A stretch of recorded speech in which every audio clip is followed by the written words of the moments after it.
Good afternoon, everyone. I'm Mark Dupree, Wyandotte County District Attorney. And standing with me today is Chief Carl Oakman. He is the Chief of the Kansas City, Kansas Police Department.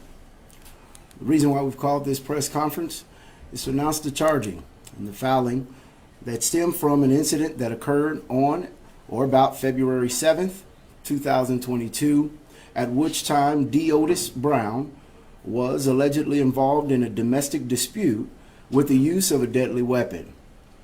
As such, he is charged with one count of aggravated assault with a deadly weapon, which is a level 6 person felony, which carries a sentence of 17 to 46 months in prison. He's charged with a second count of aggravated intimidation of a witness or victim, which is a level 7 person felony that carries a sentence of 11 to 34 months. D. Otis Brown is employed as an officer with the Kansas City, Kansas Police Department and has been since 2017. Upon this past weekend, the Jackson County Prosecutor's Office charged Officer Brown with a felony offense involving the same victim on or about an incident that occurred on September 2nd, 2022. And those charges in Jackson County, Missouri. He was charged with 2 counts of domestic assault, 2nd degree, and 1 count of domestic assault, 3rd degree. My office wants to thank the Kansas City, Kansas Police Department, in particular Chief Oakman and all of the detectives that work this case for leading by example and letting it be known that this type of behavior will not be tolerated in their department. The findings were submitted to this office by the KCKPD for charging today. Domestic violence thrives when it is not taken seriously and it is not exposed openly. My office will prosecute this case to the fullest extent of the law. It is important to note, as in and with all cases, the defendant is presumed innocent unless and until found guilty in the court of law. At this time, I will turn the podium over to Chief Oakman. Good afternoon. This is an example that this being an officer, that we understand that no one's immune to domestic violence. It is an issue particularly that's affecting a lot of lives here in Kansas City, Kansas. When you look at our homicides for this year, roughly 34% are domestic violence related. So this is a serious issue. This department takes it serious, and we will do everything to make sure that not only in this community but also in our department that this is not something that is allowed or is a opportunity to continue to take place. And just like with most domestic violence victims, oftentimes they're apprehensive about coming forward. One of the things we're doing in the Kansas City, Kansas Police Department with assistance from the Federal Office of Violence Against Women, we have a grant where we're working on implementing a lethality assessment, which will make it where the officers have resources where they can get needed help and assistance to domestic violence victims in real time to hopefully eliminate the possibility of them being seriously injured or even killed as a result of domestic violence incident. Thank you. Domestic violence is a real issue and a real concern. And I want to take this moment to really speak to those who are watching this. As the chief said, oftentimes these violent acts cause folks to be apprehensive, to be afraid, and not to come forward. And I want you to know that you can come forward. You don't have to accept it. And I would encourage you to get help before it's too late. Which is why, again, I appreciate the Kansas City, Kansas Police Department for making sure that this is known, that this type of behavior is not accepted, and our office will do our part in prosecuting this case. At this time, we'll stand for questions. How do you be more specific about what happened, what Mr. Brown did? I can tell you that there was a weapon that was involved, and there was physical violence that occurred with Officer Brown and his intimate person. which ultimately caused to the charges both here and in Missouri. How do you spell Mr. Brown's first and last name? The spelling of Deotis Brown is Deotis. Last name Brown, Brown.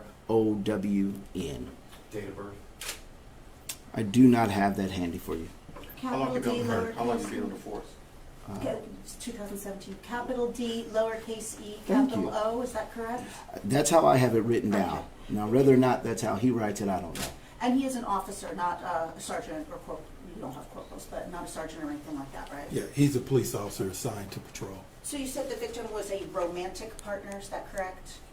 Yes. Sometimes with DV, it's a child or a cousin. It was a girlfriend or what? Yes, adult relationship. Yes. So you mentioned two different crimes, one I believe in February in Wyandotte County and one in September in Jackson County. And you mentioned the difficulty of people coming forward. This February crime was some time ago. So when did this woman come forward? Was it just to you recently after this second situation?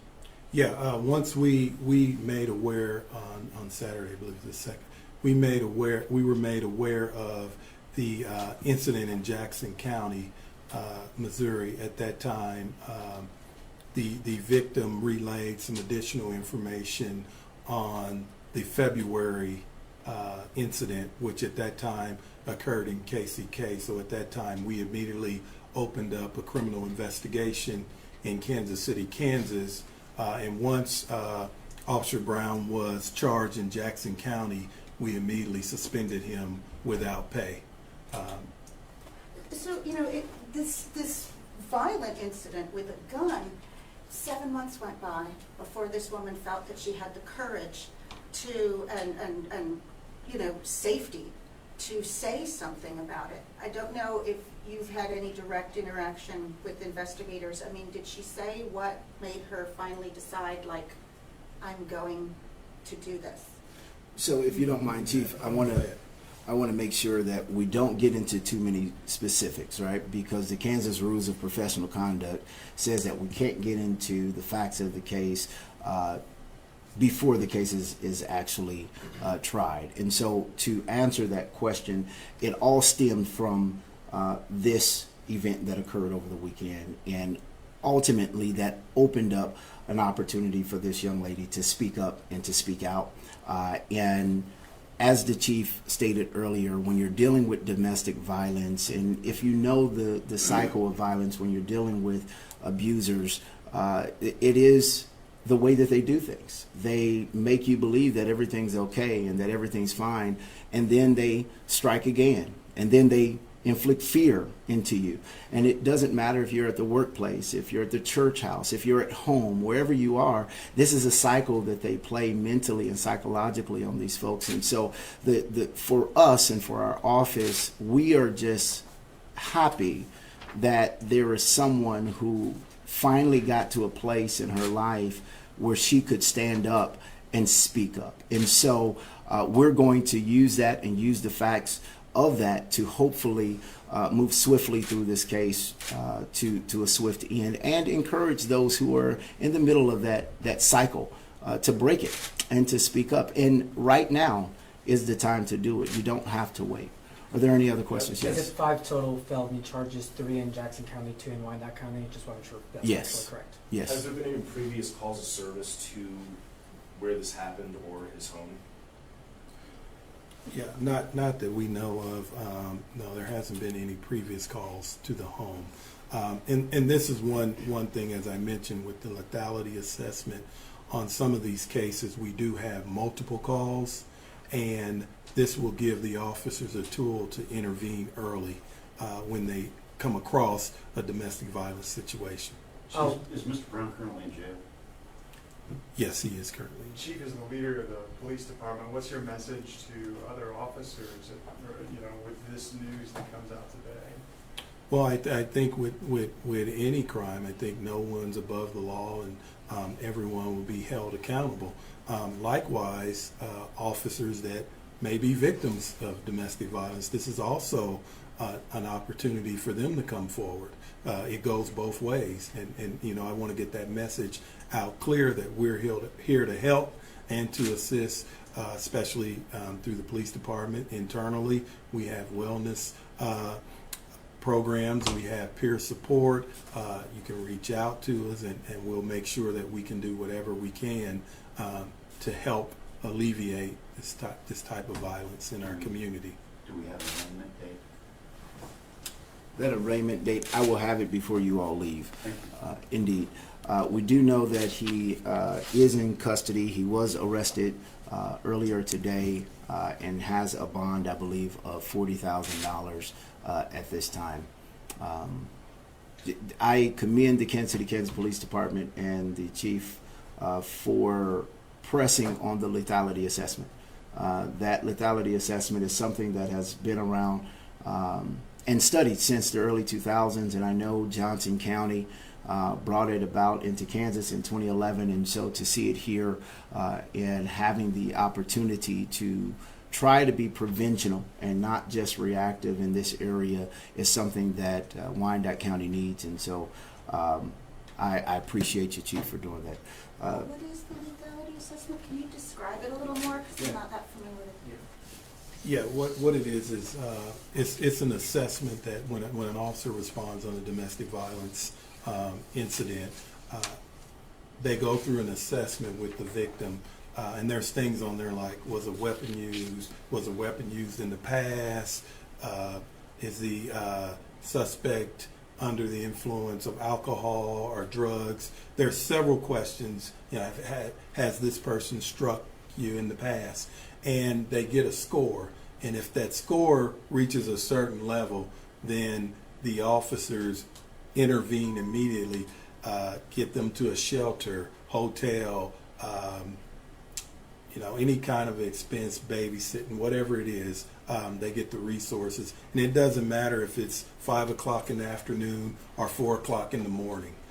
Those resources will be in place, and if you score on this lethality assessment, then that triggers the officers intervening in that domestic violence situation. Two more questions. Will the officer be suspended without pay pending the outcome of the investigation, or how long will that suspension last?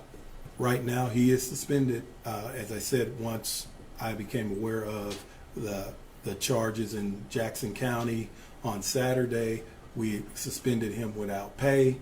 He has been charged, so he will be suspended without pay pending the outcome of the trial or process. And if it's determined that he's convicted, then he will be terminated. One more. Has he had any complaints against him in his personnel file, things like that? Well, of course, we can't get into personnel information, and so, but I will tell you that a lot of the evidence that you are asking about will be forthcoming concerning the criminal case. Thank you guys for your time. I do have a logistical question for you. We don't Okay.